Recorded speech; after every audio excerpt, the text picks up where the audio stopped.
So welcome everybody. Darcy's here. Thank you for showing up. Oh, thank you very much for being punctual and on time today. Oh, we really appreciate that. You're very welcome. They gave us a lot of time to get the ball rolling today. Awesome. It's always nice when we're prepared. So I want to welcome everybody to another Thursday show for the Landlord Code. This is the Rental Rescue Show. If you don't know who I am, I'm Christopher Barrow. This is the lovely Darcy Alkis Barrow, the legend, the living legend. Living legend for now. For now. Until you hear the size of my life insurance payout that this guy's the sole beneficiary of. Then she'll just be legendary. And you can't put a price tag. Oh, I guess you can. You did. I did put a price tag on the legend. There's a price tag on my head. All right. Well, today we're really excited about our show. We are. So screening is one of the top questions we see in all the DIY landlord groups out there.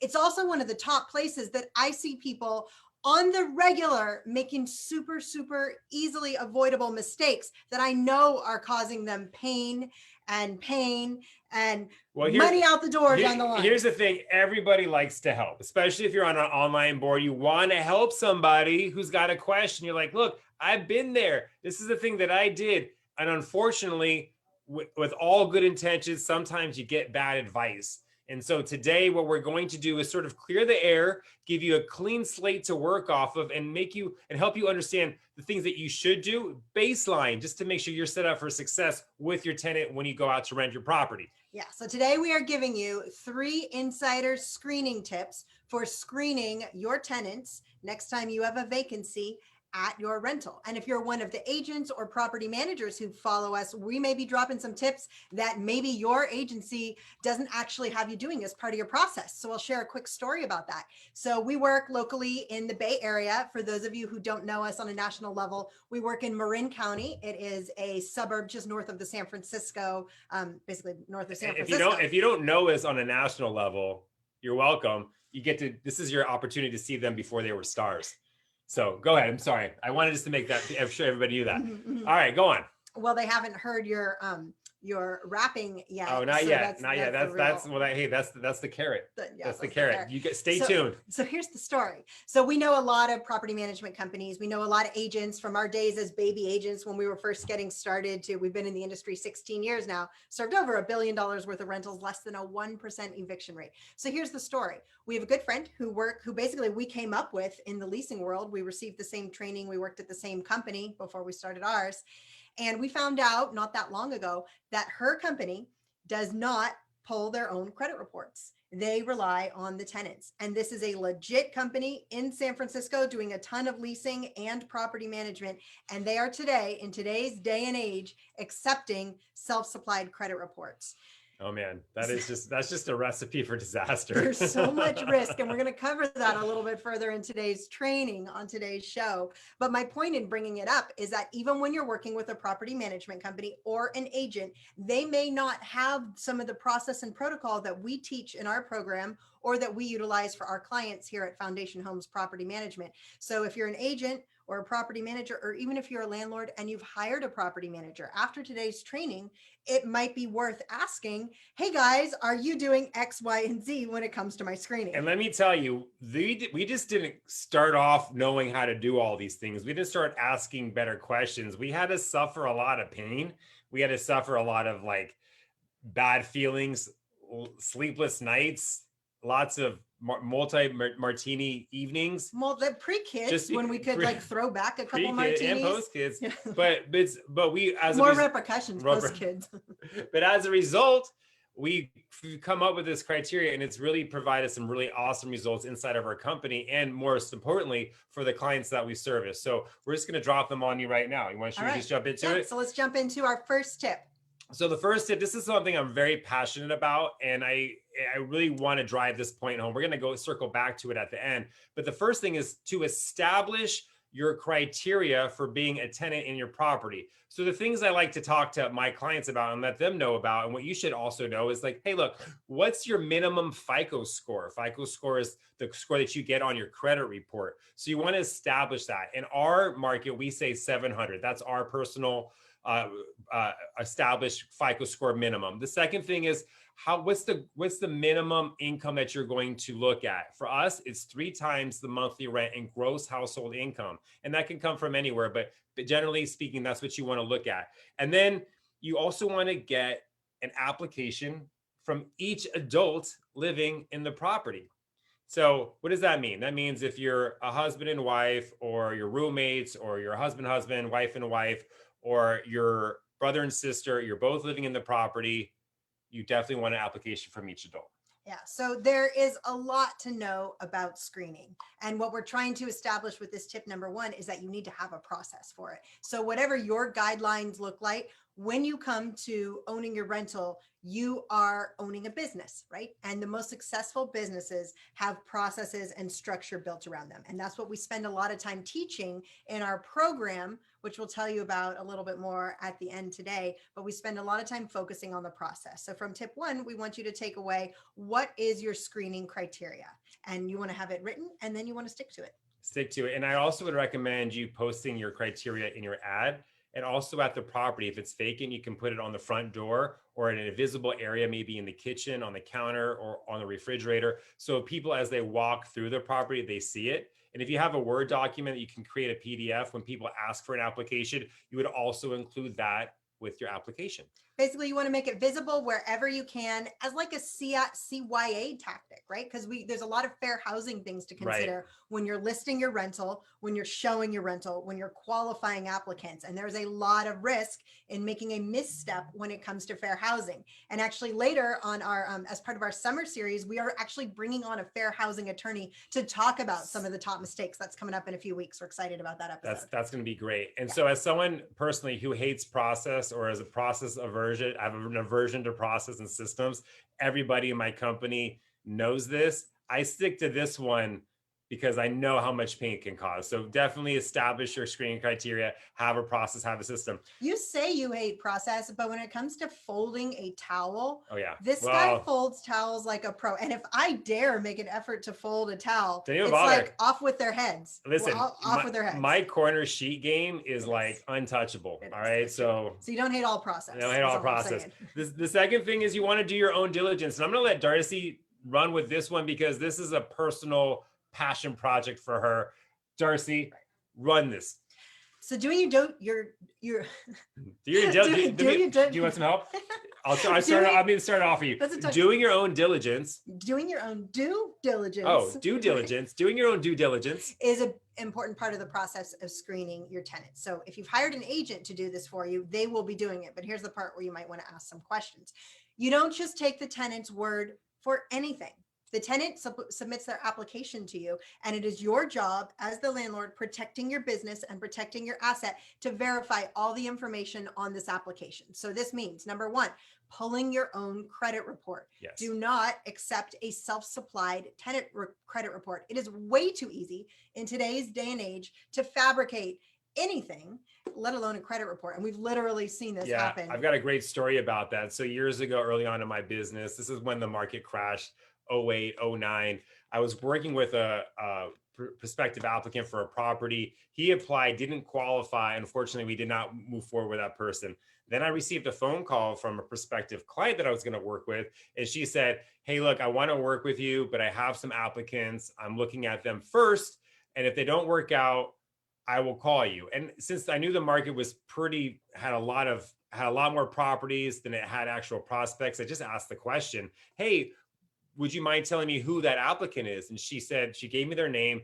And sure enough, that was the same person that I turned down, or I denied for this other property. And I said, that's interesting. They didn't have great credit when I looked at their application before. She said, oh yeah, well, they submit me their credit report and their credit score is in the high 700s. And then I asked her for the credit report so I could review it. It was my credit report that he resubmitted to them, photoshopped the number and resubmitted. So fortunately she dodged a bullet, but she was lucky because it was lucky. But at the end of the day, you just want to make sure you get your own credit report. You can run it. It's very simple. Right. And again, even if you're working with an agency or a property management company, you want to ask them, where are you getting your reports? So Right. part of the service that we provide at Foundation Homes Property Management is we can personally certify that this credit report that we are presenting to our clients, we have pulled. And there's a lot of rules around the regulations around pulling credit. And we did, if you missed the episode, we had Mark Erdang from Able Screening on the show a few weeks ago. So we covered some of that. But you want to make sure, however you're doing it, that you can verify the source of this credit report. So that's part of doing due diligence. The other part is making sure that you're verifying your references via an arm's length transaction. Arm's length. Arm's length. Arm's length right here. Arm's length. Arm's length transaction. Wow. Well, way to do something to help our business. There you go. Arm's length transaction. You want to make sure that you verify, you talk to people, right? You want to make sure that you are not talking to your applicant's cousin or your applicant's best friend, whether you're verifying the income verification or the previous tenancy verifications. So one of the best tricks in the industry to do that is to slip in a false piece of information. Because if you're talking to someone's supervisor and you say, applicant Bob makes XYZ income, and you say he makes $100,000, the supervisor is going to be like, that doesn't sound right. He actually makes 75,000, right? And 75,000, hopefully that's the number that's on the application. You verified this is the right person.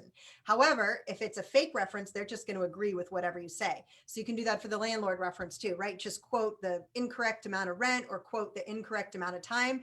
And that's an awesome insider's tip to make sure that you are speaking to an actual arm's length reference for whatever it is you're verifying on the application. Just a side note here, you can use that same trick to find out if your kid's lying to you and or if your spouse is cheating on you. Oh, yeah. You just slip in some weird information that you already know the answer to, and if they lie, you've caught them red-handed. Or your spouse is trying to come up with a super secret birthday surprise for you and you just ruined the surprise. Well, either way. I mean, look, it's 50-50. Either way. Right? You'll probably sleep better knowing the truth. Moving on. Okay. Moving on. The last thing you want to do, and this is going back to number one, so I'm going to spin it all backwards, but not bad. But going back to number one, the numbers don't lie. So when you establish your criteria, we talked about the income, the FICO scores, and Darcy went into doing your own diligence. The numbers don't lie. The numbers are going to tell you the whole truth about the applicant. Stories will come up every single time you put a property on the market. You've got a story about someone who lost their job or has fallen some rough times. They're putting life together, and your heart is going to want to help these people out. But at the end of the day, most stories do not have a happy ending. So trust the numbers. The numbers are ultimately going to tell you everything you need to know about this applicant based on whether or not they qualify or they do not. It's like doing math, right? 2 + 2 is always going to equal 4. It's never going to equal 5, no matter how many times you do it. Should people be taking math advice from the guy who took like college algebra like 4 times? I mean, look, I know my algebra now, so there you go. Like maybe I liked algebra. Maybe I liked the teacher. Maybe I liked the teacher. I just decided to stay in the class. I don't know. The plot thickens. So we have a story about this. So we had dear clients. Not about my algebra. Oh, well, Let's I repressed that. We repressed that. We had a really great client years ago. We rented their home year after year. They would travel to the south of France and we would rent their home every year for 6 months furnished. And one year they had a friend of a friend come to them and they said, hey, we really want to rent to this friend of a friend. And we said, okay, well, she needs to still go through the application process. So we put her through the process. Lo and behold, credit comes up. Awful. I don't remember, but it might have had a 5 in front of it. It did not qualify. It did not meet our qualification standards at all. And they said, look, she's going through a divorce. She's a friend of our friend. We really trust her. We really want to rent to her. And I said, okay, we don't recommend it. And I was sure to put it in an email as a brokerage, right? That's our obligation. We are not recommending this, but you are making this decision. And so we will follow your direction. CYA. Yeah. So lo and behold, fast forward, I don't know, 3 months into lease, she's not paying the utility bills. She's damaging the house. They ended up asking her to leave early. I don't recall whether she left early or not, but I do know that she left them hanging with damage to the house and a bunch of unpaid utility bills, and to the tune of hundreds of dollars, because she'd been in there and it was all of the utility bills that were in the owner's name in this case. and they were just left holding the bag. And what are you going to do? Go after her for that money? She's got awful credit. She's got absolutely no reason to care about any threat of taking her to small claims court. You're never going to be able to get that money. So that was a hard lesson for them to learn. And at the end of it, they said, Darcy, we are never going to not take your advice again. We shouldn't have done that. We learned our lesson. Just another person telling Darcy that she's right. That's awesome for me. That's great. But here's the thing about that applicant, and applicants like that person, is that when they get into a property, they've basically they've jumped over the biggest hurdle. And after that, they really don't have any intention of following through with their obligations as a tenant, which means being a good steward of the property and paying their bills. So you definitely, credit reports, knowing their income, and making sure that's all verified is going to help you run your business. It would be the same as if you were to open up a restaurant and serve lunch. You wouldn't want to serve lunch to people who you know are going to pay. If someone walks in there and tells you, it shows you all evidence that they're not going to pay and they've run out on you before, you probably wouldn't serve them lunch, right? Probably wouldn't. Probably. So we know there are a lot of good people out there, right? And you're a landlord and you're hearing the story. You want to be soft-hearted, especially if it starts to involve, like single mothers and kids or anything that kind of pulls at your heartstrings.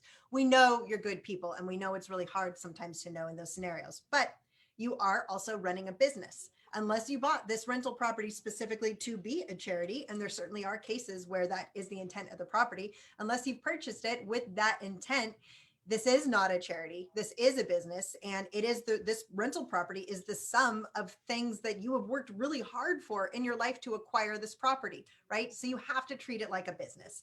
And that's the mistake that we do see. It's a mindset mistake that we see DIY landlords and other independent landlords making all the time, is not really thinking about it like a business and just reacting to decisions, like the emotional reaction of hearing a really compelling story, forgetting about what the credit report says, not verifying the references, not checking where the credit report came from, right?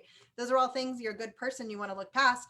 But when it comes down to what's best for you and your business, and you not going into the hole hundreds or thousands of dollars, well, sticking to your screening, setting one, as we talked about, your screening criteria, two, checking all your references yourself or knowing how they're checked, and three, not using your, not making decisions with your heart. Trusting the numbers, knowing working based off the numbers. And I will say this, now more than ever, you really need to try to avoid tenants who are going to harm your property, not just because of new legislation that's come into effect or the ongoing, there's always new legislation that's coming into effect. But the other thing that people aren't really talking about that's huge right now is the cost of materials. The cost of materials has gone up considerably. So getting sheetrock, wood, any type of appliances, finishes, they're all costing more money. So now more than ever, you really want to strive to get tenants who are going to take care of your property and appreciate the space that you're providing for them.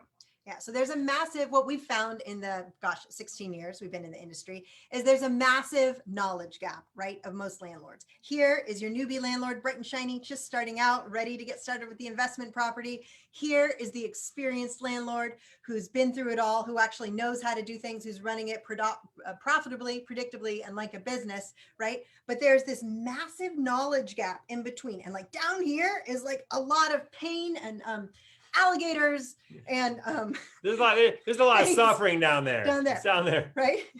But what if you could have a bridge that could get you from here to here in a nice, happy, easy way? Like, it doesn't have to be hard, right? It doesn't, being a landlord and learning all this stuff, you don't have to go through all the alligators and all the pain, because you know what, you have people like us who've done it for you, right? We've learned all the lessons. We've paid the dummy tax, and we've seen the worst case scenarios. And what we're going to try to do is provide you a path to get to from one side of being a newbie landlord to being a profitable, knowledge-based, successful landlord, basically business owner who's got toes in the sand, beach drinks, and all that. Yeah. So the newbie landlord can also be a very experienced landlord who maybe just hasn't really been paying attention, or who has not like had any reason, has just kind of been coasting and reacting, but maybe something has happened that has made this experienced landlord sort of wake up and say, oh, maybe there's some things I really need to revisit or brush up on to, get out of this area. And look, if this is the first time you're thinking about it, it's not your fault. Right? It's the media's fault. The media tells you it's the media's fault. They tell you the HGTV dream of buy your vacation rental, buy your investment property, fix it or flip it. It does it. Right? These guys turn over properties in like 30 minutes, right? On television. And they also talk about like Rich Dad, Poor Dad. Robert Kiyosaki is a genius, and he's written some great books about real estate investment, but he doesn't get into the nitty gritty. It's very high level. So it gives you kind of the baseline for where to start.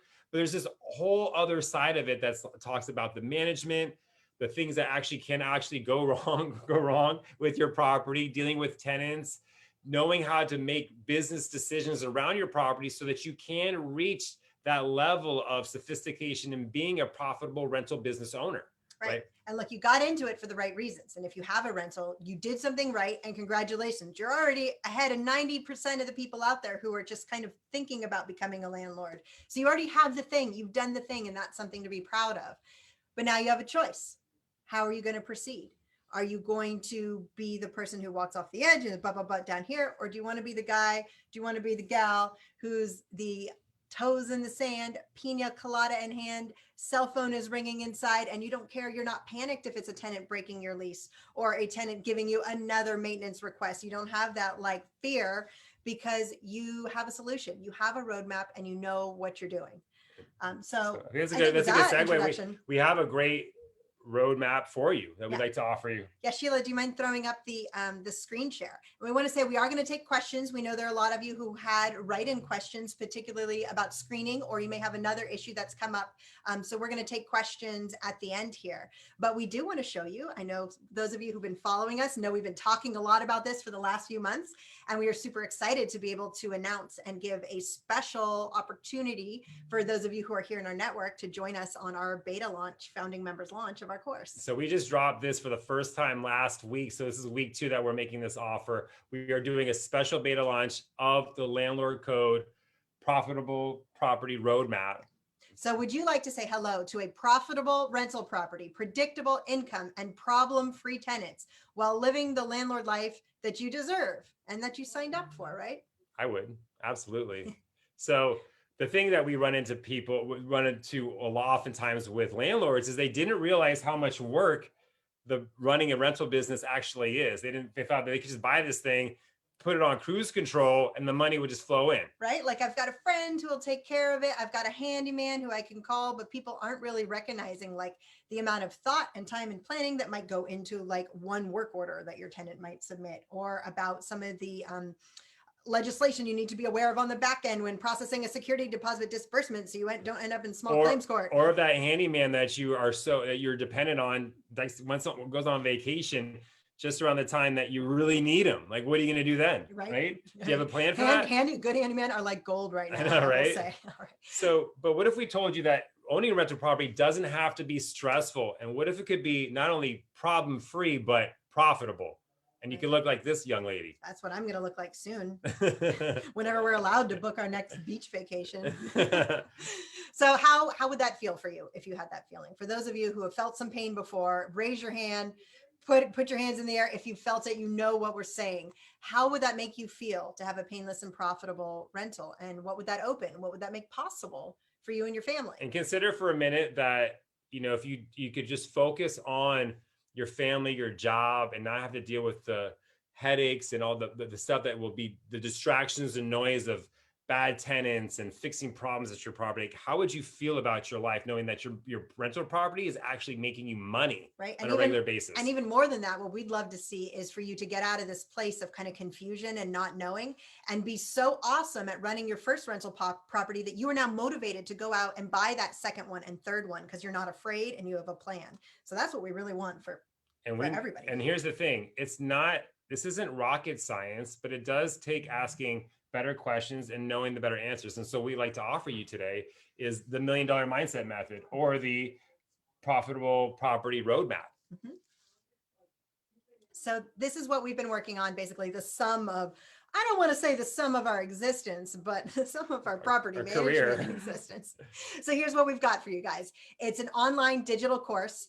It's 10 learning modules. We are going to take you from the start of your property management cycle all the way through to the end. We are going to be there step by step. We've got checklists for you. We've got tools for you. We've got videos, and we made it super easy for you to consume, whether you like watching videos, whether you prefer podcast style, whether you prefer to read it in a blog. We've made it short, fast, easy, digestible, and straight to the point, so we can get all this stuff that's in our brains rambling around out here for you. So you can get the bare minimum dose of what you need to run your property. And then you can also ask questions about that in a Facebook group, which is amazing, which is the other added benefit. You have a network of like-minded individuals and access to us and other pros to answer your questions. Yeah. So phase one, we're going to take you through creating your property cash cow. So we're going to give you all of our inside tricks that we are giving to make your property as profitable as possible right from the get-go. So going from average to savage, that's a Christopher original. That is. Phase two is starting off on the right foot, not the right route. Starting off on the right Oops, that's foot. a typo. Starting off on the right route, phase two. So knowing how to get the ball rolling and have the basic foundation so you can get your tenancy off on the right foot. Phase three is managing the tenancy for less headache and more profits. That's something I'm super passionate about. And there are tips and tricks that you can use. And again, we're going to give them to you to make it super easy. But there are a lot of things we do not see DIY landlords and all of our lease only clients who've come to us over the years. We see these preventable mistakes that they're making. Same as we talked about in the screening today. The mistakes that people make that cost them time and money and stress are really easy to avoid. So we're going to show you how to avoid them. And then the grand finale is determining the success of your tenancy. And I like to always tell people that you can never tell how well a tenancy actually went until after the tenant has moved out of the property. So we take a deep dive into that and show you what that actually means for you. All right. So this is all module 1, module 2. I think we can go through this pretty quickly, Sheila. So this is a little bit more detail. So we do have a link where you guys can look at all this. We have this laid out in detail, exactly what's included in each section. But here's the awesome part about what we're doing for you in our network, whether you found us us through the Foundation Homes Company, maybe you've been sent here by your realtor or a friend, maybe you found us on Facebook, however you happen to come to us today. As of right now, if you're watching, you're in our network, and we're going to give you an opportunity to this beta launch special. Plus, we've got a fast acting bonus for the first 7 people who sign up. We've got an extra special bonus. So Sheila, let's go ahead and get through all the modules. People can take a look at all this stuff on their own. Okay, so this program is packed with value, but when you join, you're also going to get these bonuses valued at $485 or actually even more. There's a lot of bonuses we've come up with for you.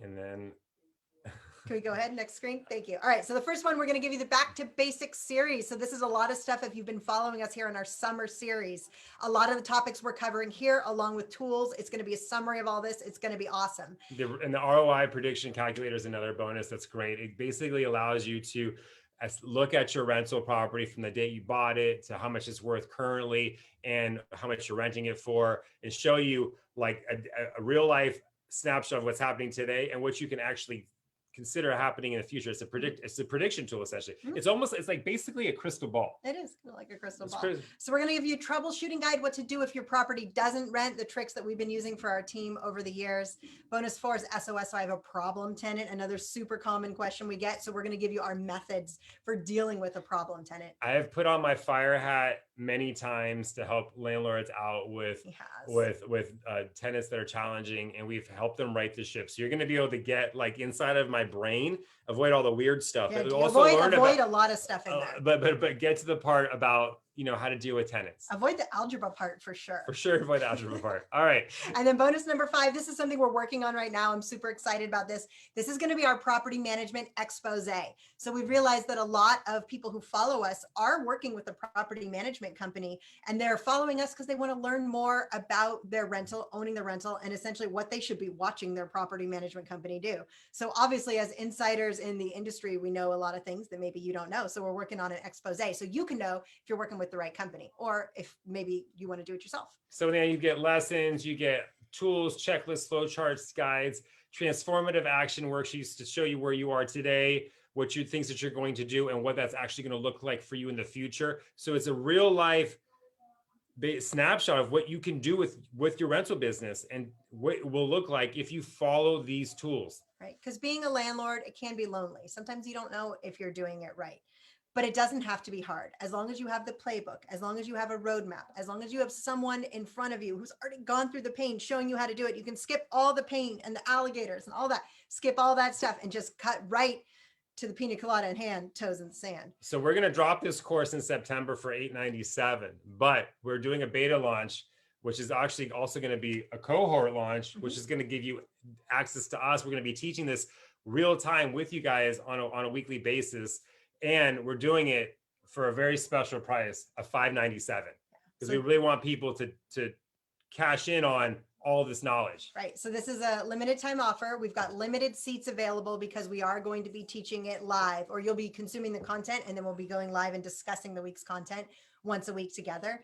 So there's limited seats for this, and the enrollment ends on July 19th for that. And then we do have a fast acting bonus for you. So for this first 7 people who sign up from this week's training, we are going to offer you your own personal screening consult. Meaning you are going to work with either Christopher or me one-on-one. We're going to go through your screening process for how you have it set it up right now. And we are going to make suggestions, make improvements so that you have your own roadmap for your screening process for next time you have a vacancy at your property. So this is not anything we've ever offered to anyone before. We're super excited. And if you have a vacancy now and you want to jump in on this, now is the time. Like, why not just get going today? Because the information that you're going to receive from that is going to basically change how you run your rental property. Yeah, so $597 is the limited time offer, limited seats. Enrollment ends July 19th, and then we're going to start the program in August. And again, this is our founding members launch, available only for you guys because you're here in our network.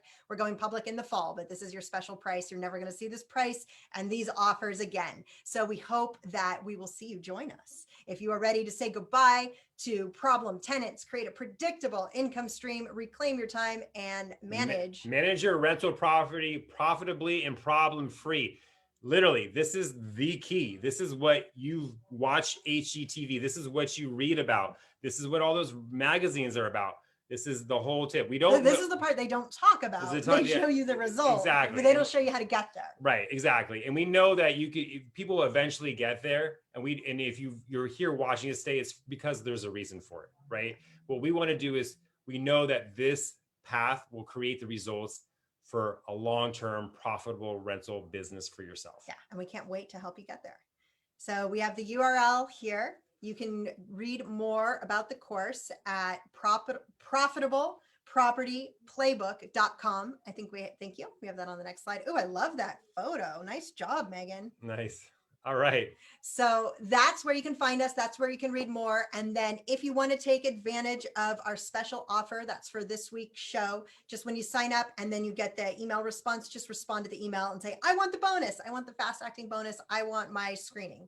Perfect. All right, so now we can go ahead. We had quite a few questions come in.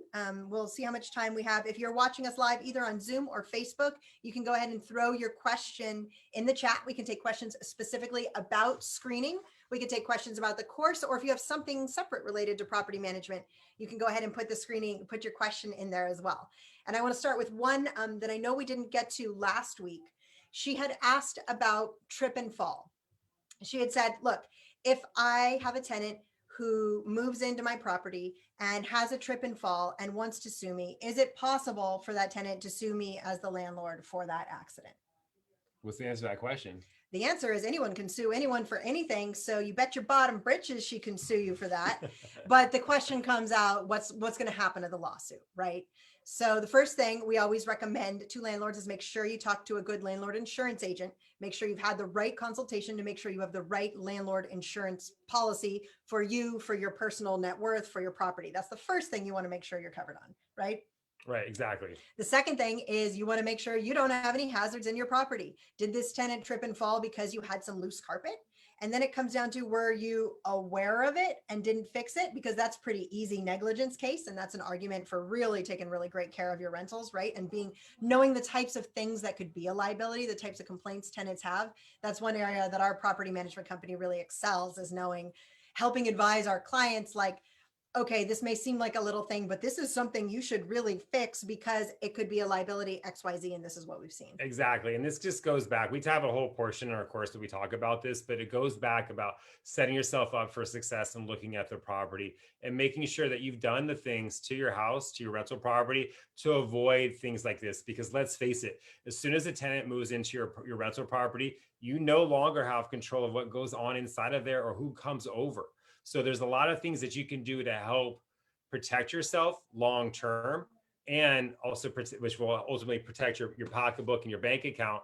but you need to set yourself up on the right foot, and you set yourself up for success on the gate. So that includes ensuring that your property is safe and habitable, ensuring that you have the right insurance, like Darcy just said. And there's some insurance that your tenant can also get for as part of living in your property that would also protect you as well. Yeah. Okay. Thank you. And I see we have a question coming up from Shane. Do you have a favorite credit check company? Okay. So that's a good question, Shane. That comes up all the time, almost every time we talk about screening. So we do use Mark from Able Screening, and he does have a product for individual landlords. So if you just go to, it's ablescreening.com. You can inquire with them and see what options they have. But basically, you're going to need to get qualified as a landlord because there are so many rules around credit reporting. And it's not that complicated. It'll take you a little bit of time. So that's one way to do it. And then you can have your apps go directly through him, and he gives you the credit, and he'll give you all your options. We do eviction checks through him. And then you can add criminal screening. That's kind of a whole nother can of worms. But he's got options, and he and his company can walk you through that. Otherwise, cozy.co, I know, is a resource that a lot of independent landlords use. They're from Bigger Pockets, right? No, cozy.co just got acquired by apartments.com. Okay. And I've heard some rumblings out there that people aren't as happy since the acquisition with the services offered, but those are ways to do it. You can also do it through Zillow, though we kind of consider Zillow to be the devil and don't really support them. I'll tell you this, we've been working with Mark since 2005. So that we're talking 16 years. He's done it. He's put together a great business.